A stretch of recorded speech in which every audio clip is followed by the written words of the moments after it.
gonna, gotta, tryna, have to, ain't. Now, when exactly do I use these things? In this video today, we're going to be talking about these contractions in English. When exactly we can use them and how we can use them. What verb tense we can use them in conversation in English. Hi, I'm Teacher Rod. Come with me.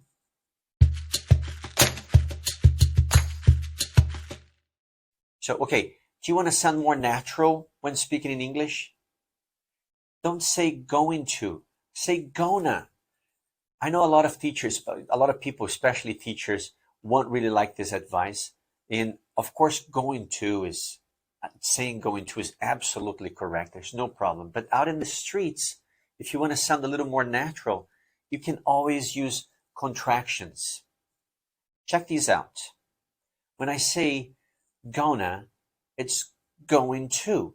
I'm going to travel equals I'm going to travel. Look, this expresses the future, one that has been planned. It's a little different from will. So I'm going to, it's something that I planned. I'm going to travel to the beach.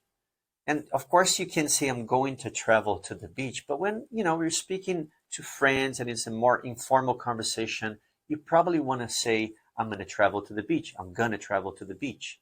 Does that make sense? Another contraction you can use is gotta. Got to. This equals, gotta equals got to, which equals I have got to go. I have got to. This is a present simple. It expresses obligation or the need to do something. I've got to go. I've got to finish the homework. I've got to watch this wonderful video.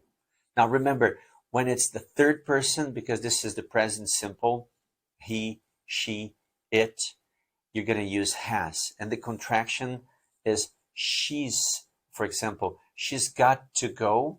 It becomes she's got to go.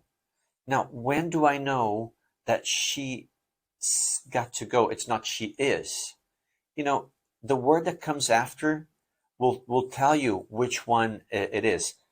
For example, she's beautiful. She's beautiful. She's pretty.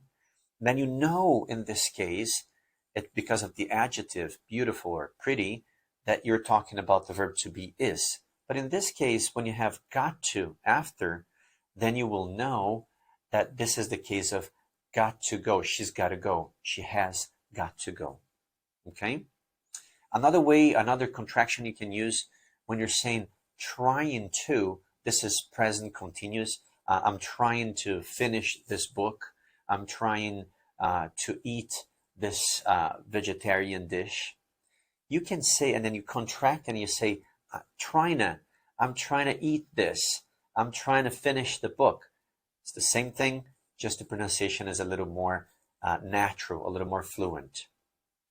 Now, this is a classic one that we say wanna. Wanna equals want to, which also is present simple. It expresses a desire. I want to buy a car. I want to buy a car. I want to go to the beach. I want to go to the beach. Make sense? Okay, the last one the next one we're going to be talking about is have to. That's basically a have to, which is the same as gotta. I've got to go. I have to go. When you're talking really fast, all you want to say is like, I have to go. Have to. It makes it a little more fluent, a little more natural. So I have to lock the door. I have to lock the door. Okay? Now, the last one that I'm going to talk here today is ain't. Look, ain't, it's a negative contraction of either to be or to have not. For example, when I say, I am not studying, I'm not being the verb to be, I am, you are, he is, she is. I'm not studying. You can just say, I ain't studying. I know this is very informal, but it's very used to out in the streets, informal English. When you use have negative, that's present simple. I don't have money, for example. You could say that equals I ain't got money.